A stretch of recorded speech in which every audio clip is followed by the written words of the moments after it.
शुरू कर ले फिर। इसके बाद 5 बार हो जाएगा, हो जाएगा। 1301 का क्वेश्चन नंबर 4।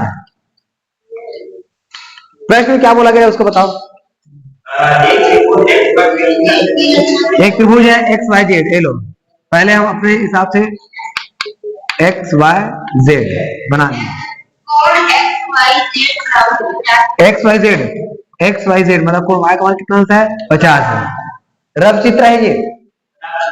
और y z बराबर 5 डिग्री और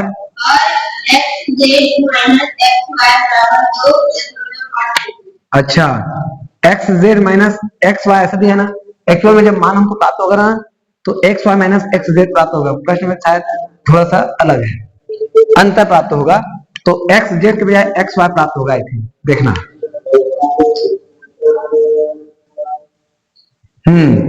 एक्स वाई दिया ना, X Z minus X Y दिया है ना, तो आप ना वाई जेड ना प्राप्त करके ना आप जेड वाई प्राप्त करना। जेड वाई मैं बोलूंगा थोड़ा सा बदलना तो शायद आ जाएगा। हम चलो वाई एक्स जेड है, एक्स जेड है ना रे, X Z minus X Y बराबर में 2.5। इन दोनों का जो अंतर है, अंतर जो है वो कितना आना चाहिए 2.5। अब ये डिपेंड करता है किस पर, इन दोनों भुजाओं पर कि ये कितना कितना आता है। अब ये जरूरी नहीं है कि इसका मान हमको फिक्स पता चले, लेकिन इतना फिक्स है कि इन दोनों का जब अंतर हम निकालेंगे तो कितना आएगा 2.5। इसके पहले जो क्वेश्चन पढ़ते थे जैसे योगफल के रूप में 8 दिया था 8 सेंटीमीटर, तो हमको ये फिक्स पता नहीं था कि एक भुजा का मान 4 है, दूसरे भुजा का मान भी 4 है, या एक भुजा का मान 6 है तो दूसरे भुजा का मान 2 है। ये पता नहीं था, लेकिन इतना जरूर पता था कि दोनों भुजा जब हम प्राप्त करेंगे तो उनको जोड़ने पर कितना आएगा 8। ये फिक्स था, लेकिन एग्जैक्ट दोनों भुजाओं का मान पता नहीं था। सेम यहां पर इन दोनों भुजाओं का मान पता नहीं है कितना कितना है, लेकिन ये पता है कि जब इनका अंतर निकालेंगे तो अंतर कितना आएगा 2.5। अब हम प्रोसेस शुरू करते हैं। तो एग्जैक्ट भुजा जो हमको प्राप्त हुआ है, कौन सा भुजा प्राप्त हुआ है वाई जेड की। अब कोण y का मान प्राप्त हुआ है तो जो जेड वाई प्राप्त करेंगे तो उल्टा जाएगा। थोड़ा सा आपको अपने हिसाब से चलना पड़ेगा। चलो ज्यादा दिमाग नहीं चलाते हैं। आप भुजा वाई जेड ही बनाओ। एक बात याद रखना, जो आपका कॉपी है, कॉपी के ये मान लो ये मार्जिन लाइन है, ये कॉपी में तो मार्जिन लाइन के जस्ट बगल में एकदम नीचे की ओर बनाना। मार्जिन लाइन के जस्ट बगल में एकदम नीचे की ओर बनाना। नीचे की ओर मतलब बीच में मत बनाना, चाहे कॉपी छोटा हो या बड़ा हो, शायद ये लाइन बहुत दूर तक जाएगा तो आप इसको हाँ। और इस पेज में बनाना इधर। यदि ये पेज खाली भी होगा तो एक पेज छोड़कर इस वाले पेज में ही बनाओ। क्या बोलो, बात समझ में आ रहा है? लेफ्ट वाले पेज में ही बनाओ इस क्वेश्चन को।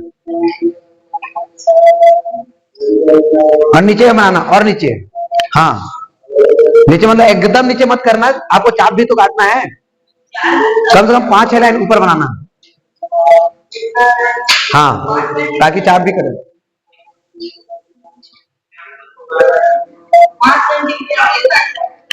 वाई जेड बराबर 5 सेंटीमीटर खींच दीजिए। वाई जेड बराबर 5 सेंटीमीटर।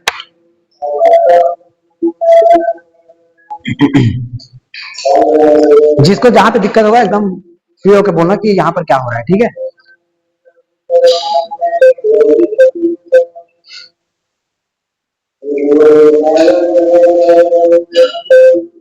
पीछे हो जा।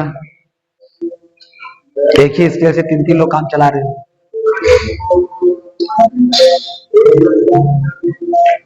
हो गया? अब सुनो, हमको वाई जेड प्राप्त होने के बाद कोण y का मान कितना प्राप्त हुआ है 50 है। y पे हम चांदा रखेंगे, चांदा रखने आता है सबको। y पे चांदा रखिए और 50 अंश का कोण बनाइए। और ये 50 अंश का कोण बिंदु तक नहीं छोड़ना, आप एक स्केल से भी ज्यादा खींचना है इसको।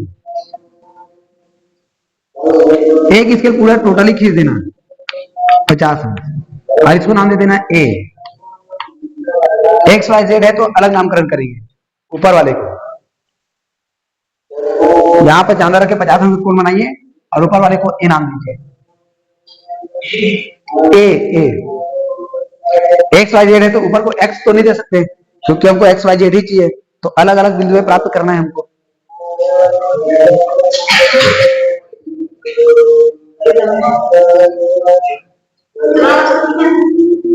एक स्केल कम से कम 15 सेंटीमीटर खींच दिए रहो एक ही बार में। बाद में मिटाने की जरूरत पड़े चलेगा, दिक्कत नहीं है। फिर से स्केल रखो, फिर से खींचो। इससे अच्छा है कि एक ही बार में एकदम लंबा वाला लाइन खींच दिए रहो ताकि बाद में आपको फिर से स्केल रखने की जरूरत ना पड़े। मिटाने में ज्यादा दिक्कत नहीं होता है, फिर से रखो फिर खींचो, उमका ढमका करने में ज्यादा टाइम वेस्ट नहीं करना। ये कौन बना दिया सभी? जिसका चित्र सबसे अच्छा बना रहेगा उसका फोटो खींच के मैं अपने YouTube पे डालूंगा जस्ट इस क्वेश्चन के बाद, जैसे आप बनाए हो उस चित्र, ताकि बाद में देखे कि हाँ ऐसा चित्र ही बनता है। चलो, अब आपको जितना प्रोसेस मिलना था उसके बाद आपने इन दोनों प्रोसेस को तो कर दिया। अब बचा क्या? इन दोनों के अंतर वाला प्रोसेस। अंतर कितना मिला है? 2.5। तो जब योगफल मिला था तो आपने योगफल के इतना का त्रिज्या लिए थे। जैसे योगफल 8 सेंटीमीटर मिला था तो आपने 8 सेंटीमीटर वाला त्रिज्या लिए थे। यहां पर जब अंतर वाला रहेगा तो जितना अंतर मिलना है उतने सेंटीमीटर के त्रिज्या लोगे। कितना अंतर मिल रहा है? 2.5। तो 2.5 में त्रिज्या लीजिए और y को केंद्र मानिए। 2.5 में त्रिज्या लेकर y को केंद्र मानकर y ए पर चाप काटिए ऐसे, और इसको फिर से अलग नाम देंगे। इसको नाम दे दीजिए P।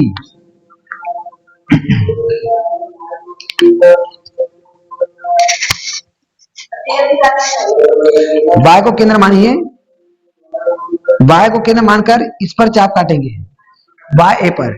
ये हो गया बिंदु P, बस यहीं पर ही है ये लंबाता वाला प्रोसेस नहीं, ऊपर नीचे वाला। फिर P को आप मिला देंगे किससे? Z से। P को Z से मिलाइए। 2.5 मीटर त्रिज्या लेना है, चाप काटना है। मिला दिए। अब आपको एक रेखा प्राप्त हुआ होगा PZ, ठीक? तो PZ जो प्राप्त हुआ, वहां पर जब नया रेखा मिला था, याद करो 8 सेंटीमीटर वाले को मिलाए थे, तो उस 8 सेंटीमीटर वाले का हमने क्या किया था? सेम प्रोसेस यहाँ पे करना है, कोई दिक्कत वाला प्रोसेस नहीं है। आपको नया भुजा क्या मिला है? PZ। आप PZ का लंबार्धा कीजिएगा। लंबार्धा का प्रोसेस क्या कहता है? J को केंद्र मानिए, आधे से अधिक की त्रिज्या लीजिए, एक चाप ऊपर काटिए, एक चाप नीचे। चलिए, J को केंद्र मानिए ऐसे, और आधे से अधिक की त्रिज्या लेना। आधे से अधिक की त्रिज्या से एक चाप ऊपर काटेंगे और एक चाप नीचे काटेंगे। हाँ, जेड को केंद्र मानो पहले, और बड़ा सा चाप बड़ा सा काटना ना, इधर यहां से यहां तक ऐसे काटना बड़ा सा। नीचे के यहां शुरू करके यहां तक काटिए, बड़ा सा काटिए इसको।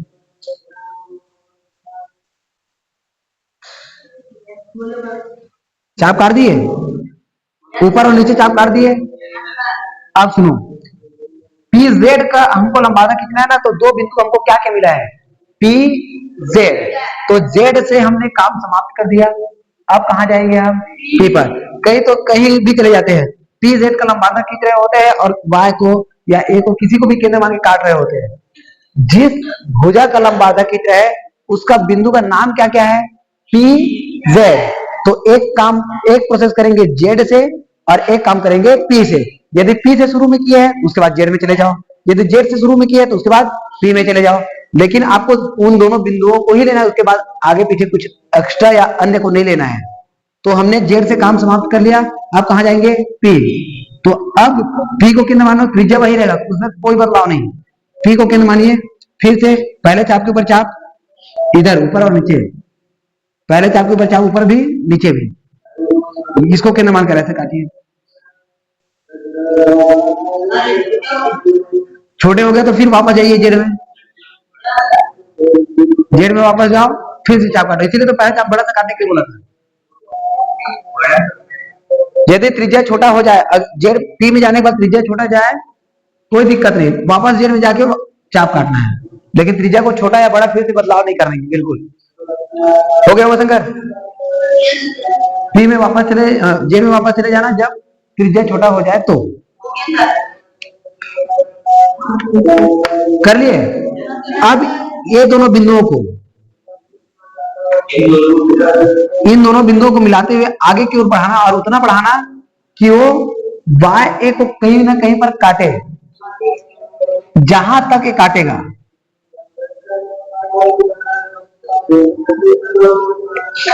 और इसको इतना बढ़ाना कि ये वाई जे को काटे और इस बिंदु को आप नाम दे देंगे एक्स।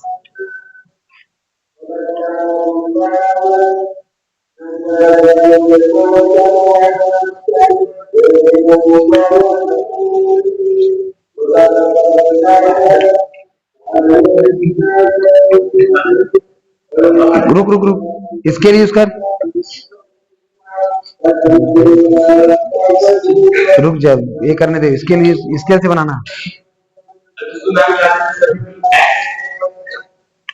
अब लंबार्धक वाला जहां पर प्रतिच्छेद करता है उसको त्रिभुज की बिंदु से दर्शाते हैं। त्रिभुज की बिंदु क्या था हमारे पास, कौन बचा था, एक्स।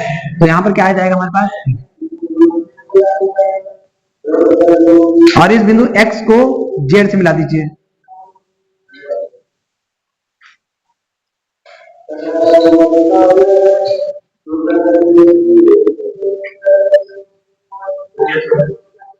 मिला दिए। अब यहाँ पे प्रश्न को थोड़ा समझना।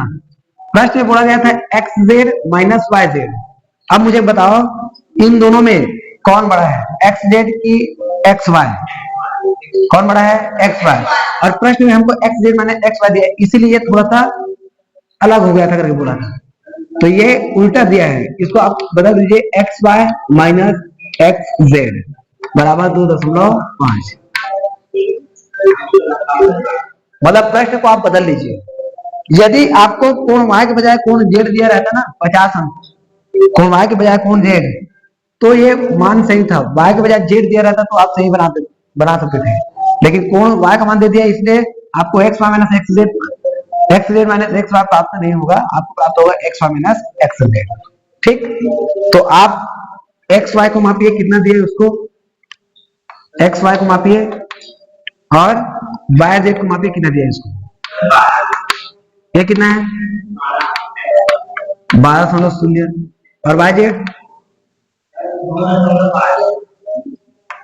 9.5। अब अंतर घटा के देखिए, ये हो गया 10, 10 में 5 घटा 5 दशमलव, ये हो गया 11, 11 में 9 घटा 2, 2.5 सेंटीमीटर एकदम एग्जैक्ट आंसर है। अब ये जरूरी नहीं कि सबको 12 और 9.5 मिले, आगे पीछे आपको कितना मिला आप उसको देखिए, लेकिन दोनों का अंतर कितना आना चाहिए, 2.5, ये फिक्स है।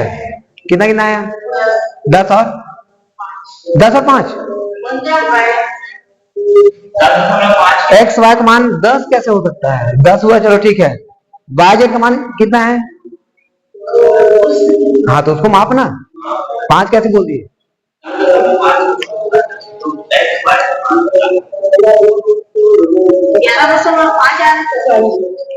7.5।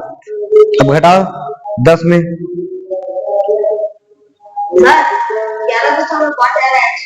10.5 माइनस 7.5 करो, कितना आ रहा है बताओ,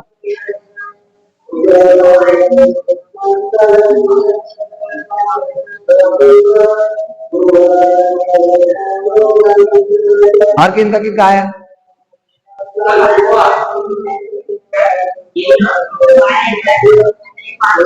कितना है, कितना कितना है, कोई जरूरी नहीं है, अलग अलग आ सकता है। माप ना उसको माप, कितना आया, कितना आया वो, क्या बोले, 9.6 आया, और ये कितना आया, 9.6, दिखा तो कैसे 9.6 आ रहा है, 11 आ रहा है, कैसे 11 आ रहे हैं बेटा,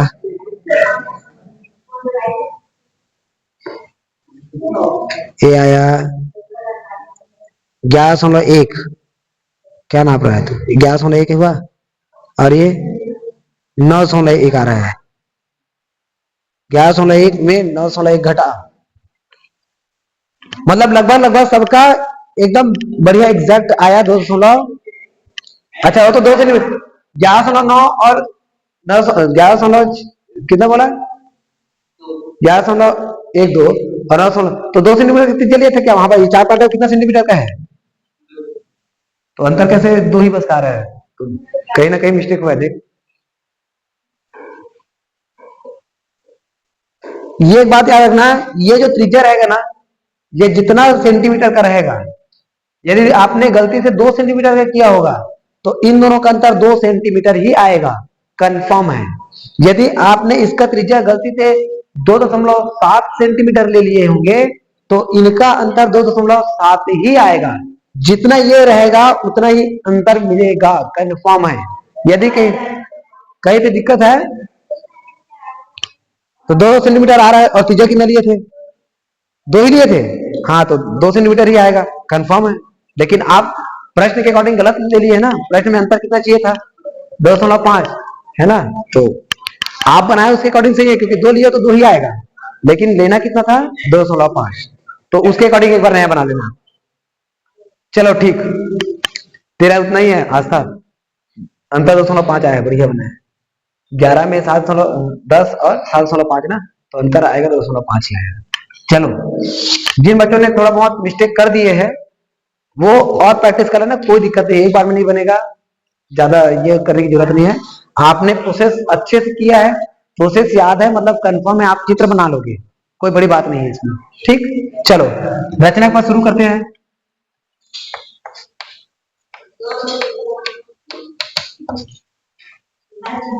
रचना के बाद शुरुआत,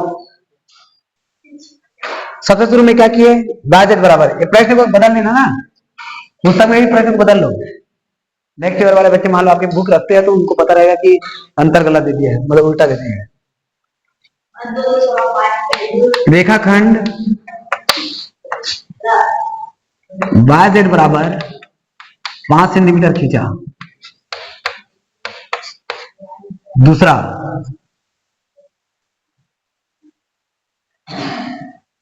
कोण ए वाई जेड बराबर 50 का कोण बनाया।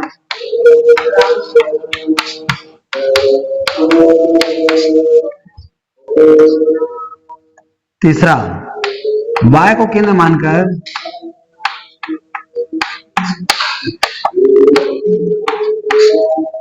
2.5 सेंटीमीटर त्रिज्या से